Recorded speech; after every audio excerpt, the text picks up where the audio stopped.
ಎಲ್ಲರಲ್ಲಿ ಮತ್ತೊಮ್ಮೆ ವಿನಂತಿ. ಅಣ್ಣ ಒಂದು ನಿಮಿಷ.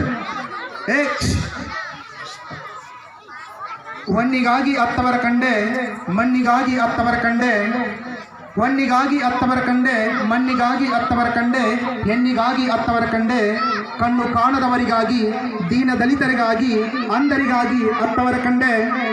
ಗಾನಯೋಗಿ, ಗಾನ ಗಾರುಡಿಗ, ಗಾನ ಕುಸುಮ, ಗದುಗಿನ ಗಾನ ಕೋಗಿಲೆ ಗುರು ಪುಟ್ಟರಾಜರ ಪಾದಗಳಿಗೆ ನನ್ನ ಪದ್ಮಗಳನ್ನು ಅರ್ಪಿಸುತ್ತಾ, ಸ್ವಲ್ಪ ದಯವಿಟ್ಟು ಎಲ್ಲ ಪ್ರೇಕ್ಷಕರಲ್ಲಿ ಒಂದು ವಿನಂತಿ, ಇದು ಗಲಾಟೆ ಮಾಡುವಂತಹ ವೇದಿಕೆ ಹಾಗೂ ಕಾರ್ಯಕ್ರಮ ಅಲ್ಲ. ಅನ್ನದ ಆಶ್ರಯ ನೀಡಿ, ಅಕ್ಷರದ ಆಶ್ರಯ ನೀಡಿ, ಆಶ್ರಯದ ಆಶ್ರಯ ನೀಡಿ, ತ್ರಿವಿಧ ದಾಸೋಹಿಯಾದ ವಿಶ್ವಗುರು ಬಸವಣ್ಣನವರು ಹೇಳಿದ ಕಾಯಕವೇ ಕೈಲಾಸ ಎಂಬ ಮಾತಿನಂತೆ ಹಗಲಿರುಳು ದಿನದ 24 ಗಂಟೆ ವಾರದ 7 ದಿನ ಕಾಯಕದಲ್ಲಿ ನಿರತವಾಗಿ ಕಾಯಕ ಯೋಗಿಗಳಾದ ಹಸಿದವರಿಗೆ ಅನ್ನ ನೀಡಿ, ಹಸಿದ ಮೆದುಳಿಗೆ ಜ್ಞಾನವನ್ನು ನೀಡಿ ಇರಲು ತಮ್ಮದೇ ಆದಂತಹ ಮಠದ ವ್ಯವಸ್ಥೆಯನ್ನು ಮಾಡಿರ್ತಕ್ಕಂತಹ ತ್ರಿವಿಧ ದಾಸೋಹಿ ನಡೆದ ದಾರಿಯನ್ನೇ ಸ್ವರ್ಗವನ್ನಾಗಿಸಿ ಕೈಲಾಸದ ಸುಖವನ್ನು ಭೂಮಿಯ ಮೇಲೆ ಪ್ರತಿಯೊಬ್ಬರಿಗೂ ನಡೆದಾಡುವ ದೇವರಾಗಿ ಆಶೀರ್ವಾದವನ್ನು ಮಾಡಿ ಕಾಣದ ಮೋಡದಲ್ಲಿ ಮರೆಯಾಗಿ ಈ ಕಾರ್ಯಕ್ರಮವನ್ನು ವೀಕ್ಷಿಸುತ್ತಿರುವ ಸಿದ್ಧಗಂಗೆಯ ಶಿವಪುರುಷ, ಸಿದ್ಧಗಂಗೆಯ ಶಿವಕಿರಣ, ನನ್ನ ಆರಾಧ್ಯ ದೇವ ಡಾಕ್ಟರ್ ಶ್ರೀ ಶ್ರೀ ಶಿವಕುಮಾರ ಮಹಾಸ್ವಾಮಿಗಳಲ್ಲಿ ಅವರ ಪಾದಗಳಿಗೆ ನನ್ನ ಹಣೆ ಮಳೆದು, ಹಿರಿದಾದ ಊರು ಹಿರೇಮಾಗಿ, ಹಿರಿದಾದ ಜನ ಹಿರೇಮಾಗಿ ಜನ, ಅಂತಹ ಊರಿನ ಆರಾಧ್ಯ ದೈವ ಶ್ರೀ ಹುಲಿಗಮ್ಮ ದೇವಿಯ ಅರ್ಚಕರು ಹಾಗೂ ಹುಲಿಗಮ್ಮ ದೇವಿಗೆ ನನ್ನ ಹಣೆ ಮಳೆದು, ಕಾರ್ಯಕ್ರಮದಲ್ಲಿ ಪಾಲ್ಗೊಂಡಂತಹ ಎಲ್ಲ ಆತ್ಮೀಯರಿಗೆ ನನ್ನ ಹೃತ್ಪೂರ್ವಕ ನಮನಗಳನ್ನು ಸಲ್ಲಿಸುತ್ತಾ, ಜನ್ಮ ನೀಡಿದ ಜನನಿ, ಜೀವನ ಕಲಿಸಿದ ತಂದೆ, ಈ ಜನ್ಮ ಜೀವನದಲ್ಲಿ ಶಿಕ್ಷಣ ಜ್ಯೋತಿಯನ್ನು ನನ್ನ ಹಾಗೂ ನಿಮ್ಮ ಮನದಲ್ಲಿ ಪ್ರಜ್ವಲಿಸುವ ಹಾಗೆ ಮಾಡಿದ ಪ್ರತಿಯೋರ್ವ ಗುರುವಿಗೆ ನಮನಗಳನ್ನು ಸಲ್ಲಿಸುತ್ತಾ, ಅಪ್ಪಿ ದಯವಿಟ್ಟಲ್ಲೇ ಮತ್ತೆ ನೀವು ಮುರಿ ಬರಲ್ಲ, ನಾವು 1 ವರ್ಷ ಮತ್ತೆ ನಾವು ನೆಕ್ಸ್ಟ್ ಫಂಕ್ಷನ್ಗೆ ಬರಬೇಕು. ದಯವಿಟ್ಟು 1 ನಿಮಿಷ. ಕಷ್ಟವಿದ್ದರೂ ಮಕ್ಕಳನ್ನು ಕೆಟ್ಟು ಹೋಗದೆ ಬೆಳೆಸಿರುವ ಹಾಗೆ, ತನಗೆಷ್ಟೇ ಕಷ್ಟವಿದ್ದರೂ ಕೂಡ ಮಕ್ಕಳನ್ನು ಯಾವತ್ತೂ ಕೆಟ್ಟು ಹೋಗದ ಹಾಗೆ ಬೆಳೆಸಿರುವಂತಹ ಎಲ್ಲ ತಾಯಂದಿರಿಗೆ ನನ್ನ ನಮನಗಳನ್ನು ಸಲ್ಲಿಸುತ್ತಾ, ಕೊಟ್ಟ ದುಡ್ಡಿಗೆ ಲೆಕ್ಕ ಕೇಳಿದ ಎಷ್ಟೋ ಜನ ತಂದೆಯರಿದ್ದೀರಿ, ಅಂತಹ ತಂದೆಯರಿಗೆ ನನ್ನ ನಮನಗಳನ್ನು ಸಲ್ಲಿಸುತ್ತಾ, ಸಮುದ್ರದಲ್ಲಿ ಮಾತ್ರ ಮುತ್ತುಗಳಿರೋದಿಲ್ಲ, ಆಕಾಶದಲ್ಲಿ ಕೂಡ ನಕ್ಷತ್ರಗಳಿರೋದಿಲ್ಲ, ಭೂಮಿ ಮೇಲೆನೂ ಕೂಡ ಕೆಲವೊಂದಿಷ್ಟು ನಕ್ಷತ್ರಗಳಿರ್ತಾವ, ಭೂಮಿ ಮೇಲೆ ಕೂಡ ಕೆಲವೊಂದಿಷ್ಟು ಮುತ್ತುಗಳಿರ್ತಾವ. ಅಂತಹ ಮುತ್ತು ನಕ್ಷತ್ರಗಳು ವೇದಿಕೆ ಮೇಲಿರುವ ಎಲ್ಲ ಅತಿಥಿ ಗಣ್ಯಮಾನ್ಯರು ಅವರಿಗೂ ಕೂಡ ನನ್ನ ಅನಂತ ಅನಂತ ಹೃತ್ಪೂರ್ವಕ ನಮನಗಳನ್ನು ಸಲ್ಲಿಸುತ್ತಾ, ಸಮಯದ ಅಪಾಯ ಇರುವುದರಿಂದ ಈ ಕಾರ್ಯಕ್ರಮದಲ್ಲಿ 3 ಉದ್ದೇಶಿಸಿ ಮಾತ್ರ ಮಾತಾಡ್ತೀನಿ. ಎಲ್ಲರೂ ನೀವು ಸಮಾಧಾನ ಇದ್ರೆ ಅಣ್ಣ 1 5 ನಿಮಿಷ. ಸೊ ಪ್ರತಿಯೊಬ್ಬರು ಕೂಡ ತಮ್ಮ ಮಕ್ಕಳನ್ನು ಆಕಾಶದಲ್ಲಿರುವ ಚಂದ್ರನಂಗೆ ಬೆಳೆಸಬೇಕು, ಆಕಾಶದಲ್ಲಿರ್ತಕ್ಕಂಥ ನಕ್ಷತ್ರ ಹಾಗೆ ಬೆಳೆಸಬೇಕು, ಆಕಾಶದಲ್ಲಿರುವ ಸೂರ್ಯನ ಹಾಗೆ ಬೆಳೆಸಬೇಕಂತ ಎಲ್ಲರೂ ಆಸೆ ಪಡ್ತಿರ್ತಾರೆ. ಆದರೆ ಆ ಆಸೆ ಕೇವಲ ಆಸೆ ಆಗಿ ಉಳಿಬಾರ್ದು, ಆ ಕನಸು ಕೇವಲ ಕನಸಾಗಿ ಉಳಿಬಾರ್ದು, ಆ ಕನಸನ್ನು ನನಸು ಮಾಡಲಿಕ್ಕೆ ಸೊ ಇಂತಹ ಶಾಲೆ ಬಹಳ ಅವಶ್ಯಕವಾಗಿರ್ತದೆ. ಒಬ್ಬ ಸಮುದ್ರದಲ್ಲಿ ಹೋಗ್ತಕ್ಕಂಥ ವ್ಯಕ್ತಿಗೆ ಎಷ್ಟು ಇಂಪಾರ್ಟೆಂಟ್ ಅಂದರೆ, ಮತ್ತೊಂದು ದಡವನ್ನು ಸೇರಲಿಕ್ಕೆ ದಿಕ್ಸೂಚಿ ಬಹಳ ಇಂಪಾರ್ಟೆಂಟ್.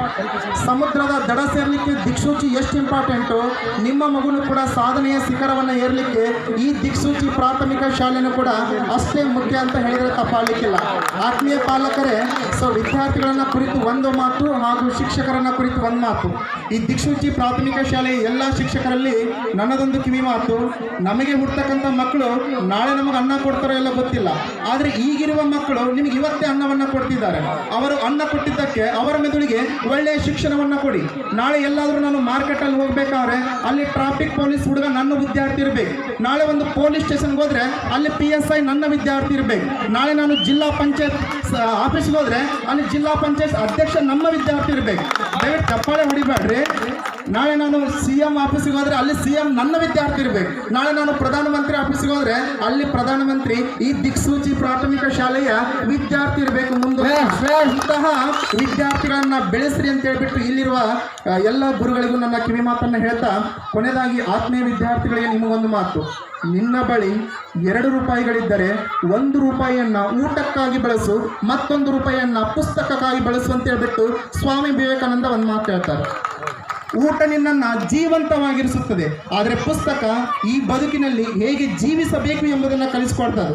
ಮೈ ಮೇಲೆ ಹರಕು ಬಟ್ಟೆ ಇದ್ದರೂ ಪರವಾಗಿಲ್ಲ, ಕೈಯಲ್ಲಿ ಒಂದು ಪುಸ್ತಕ ಇರಬೇಕಂತ ಹೇಳ್ಬಿಟ್ಟು ಅಂಬೇಡ್ಕರ್ ಹೇಳ್ತಾರೆ. ಸತ್ತ ಮೇಲೆ ಎಲ್ಲರೂ ಕೂಡ 4 ಜನರ ಹೆಗಲ ಮೇಲೆ ಹೋಗೋದು ಸಹಜ. ನಿಮಗೆಲ್ಲ ಗೊತ್ತಿರೋ ವಿಷಯ ಅಲ್ಲ ಅಪ್ಪಿ. ಸತ್ತ ಮೇಲೆ ಒಬ್ಬ ವ್ಯಕ್ತಿ 4 ಜನರ ಹೆಗಲ ಮೇಲೆ ಹೋಗುವುದು ಅದು ಸಾಮಾನ್ಯ. ಅಂತಹ ಸಾವು ನಮ್ಮದಾಗಿರಬಾರದು. ನನ್ನ ಹೆಣ ಚಟ್ಟದ ಮೇಲೆ ಹೊತ್ತುಕೊಂಡು ಹೋಗುವಾಗ ಎದುರಿಗೆ ಬಂದ ಎಲ್ಲರೂ ನನ್ನ ಹೆಣಕ್ಕೆ ಹೆಗಲು ಕೊಡಬೇಕು. ಅಂತಹ ಸಾವು ನಮ್ಮದಾಗಿರಬೇಕು. ಅಂತಹ ಸಾವು ನಿಮ್ಮದಾಗಲಿ. ಸಾವು ಇತಿಹಾಸದಲ್ಲಿ ನಿನ್ನದೇ ಆದ ಚರಿತ್ರೆಯನ್ನು ಸೃಷ್ಟಿಸುವಾಗಿರಬೇಕು. ಒಂದು ಹಂದಿನೂ ಕೂಡ ಸಾಯ್ತದ, ಒಂದು ನರಿನೂ ಸಾಯ್ತದ, ಒಂದು ಕೋಳಿನೂ ಸಾಯ್ತದ. ಬಟ್ ಇತಿಹಾಸದಲ್ಲಿ ಯಾವ ಹಂದಿ ಸತ್ತಿದ್ದು ಇತಿಹಾಸದಲ್ಲಿ ಇಲ್ಲ, ನರಿ ಸತ್ತಿದ್ದು ಇಲ್ಲ, ಕೋಳಿ ಸತ್ತಿದ್ದು ಇಲ್ಲ. ಒಬ್ಬ ನಿಸ್ವಾರ್ಥ ಸೇವೆಯ ವ್ಯಕ್ತಿ ಸ್ವಂತಕ್ಕಾಗಿ ಬದುಕದೆ ಯಾರು ಸಮಾಜಕ್ಕಾಗಿ ಬದುಕಿರ್ತಾರಲ್ಲ ಅಂಥವರು ಮಾತ್ರ ಇತಿಹಾಸದ ಪುಟದಲ್ಲಿದ್ದಾರೆ. ಸತ್ತ ಮೇಲೆ ಹೆಗಲ ಮೇಲೆ ಹೋಗುವುದಿದ್ದೇ ಇರ್ತದ. ಬದುಕಿದ ಮೇಲೆ, ಬದುಕಿರುವಾಗ ನಿನ್ನ ಹೆಗಲ ಮೇಲೆ 4 ಜನರನ್ನು ಒತ್ತಿಕೊಂಡು ಅಡ್ಡಾಡು. ಒಂದು ನಿನಗೆ ಜನ್ಮ ಕೊಟ್ಟ ಜನಕ, ಒಂದು ಜೀವನ ಕೊಟ್ಟಂತಹ ತಾಯಿ, ಮತ್ತೊಂದು ಅಕ್ಷರ ಕಲಿಸಿದ ಗುರು, ಇನ್ನೊಂದು ನಿನ್ನ ಸ್ನೇಹಿತೆ ಅಥವಾ ಗೆಳೆಯ. ಈ 4 ಜನರನ್ನ ನಿನ್ನ ಹೆಗಲ ಮೇಲೆ ಹೆಗಲ ಮೇಲೆ ಒತ್ತಿಸಿಕೊಂಡು ಅಡ್ಡಾಡು. ಸೊ ನಿನ್ನ ಬದುಕು ಪಾವನ ಆಗ್ತದೆ.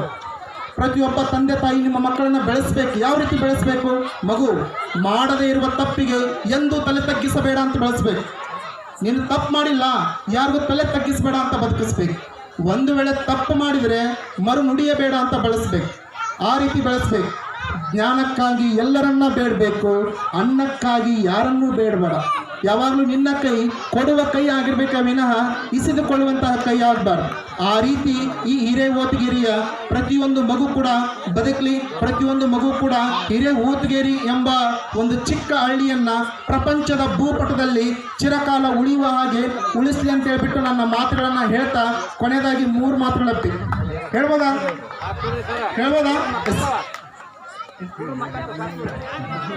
ಸೊ ಕೊನೆಯದಾಗಿ 3 ಮಾತು. ಆಕಾಶದಲ್ಲಿ ಇರ್ತಕ್ಕಂಥ ಸೂರ್ಯ, ಅವನ ತಾಪಮಾನ 6000 ಡಿಗ್ರಿ ಸೆಲ್ಸಿಯಸ್. ಮಾನವನ ದೇಹದಲ್ಲಿ ಕೂಡ ತಾಪಮಾನ ಅದ 37 ಡಿಗ್ರಿ ಸೆಲ್ಸಿಯಸ್. 6000 ಡಿಗ್ರಿ ಸೆಲ್ಸಿಯಸ್ ಇರೋ ಸೂರ್ಯ ಇಡೀ ಪ್ರಪಂಚಕ್ಕೆ ಬೆಳಕು ಕೊಡ್ತಾನ ಅಂದಮೇಲೆ 37 ಡಿಗ್ರಿ ಸೆಲ್ಸಿಯಸ್ ಇರೋ ನೀನು ನಿನ್ನ ಮನೆಯ ದೀಪವನ್ನಾದರೂ ಬೆಳಗ್ಬೋದು. ಸ್ವಾಮಿ ವಿವೇಕಾನಂದ ಹೇಳ್ತಾರೆ, if you cannot be a star in the sky, at least be a lamp in your home ಅಂತ ಹೇಳ್ಬಿಟ್ಟು. ನಮಗೆ ಆಕಾಶದಲ್ಲಿರುವ ನಕ್ಷತ್ರ ಆಗಬೇಡ, ನಿನ್ನ ಮನೆಯ ದೀಪವಾದು.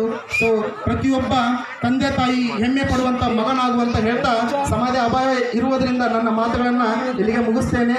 ದಿಕ್ಸೂಚಿ ಪ್ರಾಥಮಿಕ ಶಾಲೆ ಮುಂದೊಂದಿನ ಇತಿಹಾಸವನ್ನ ಸೃಷ್ಟಿಸಲಿ. ಅದಕ್ಕೆ ನಮ್ಮ ಕೈಲಾದಷ್ಟು ಸಪೋರ್ಟ್ ಪ್ರೋತ್ಸಾಹ ಇದ್ದೇ ಇರ್ತಾರೆ. ನಮನಗಳು.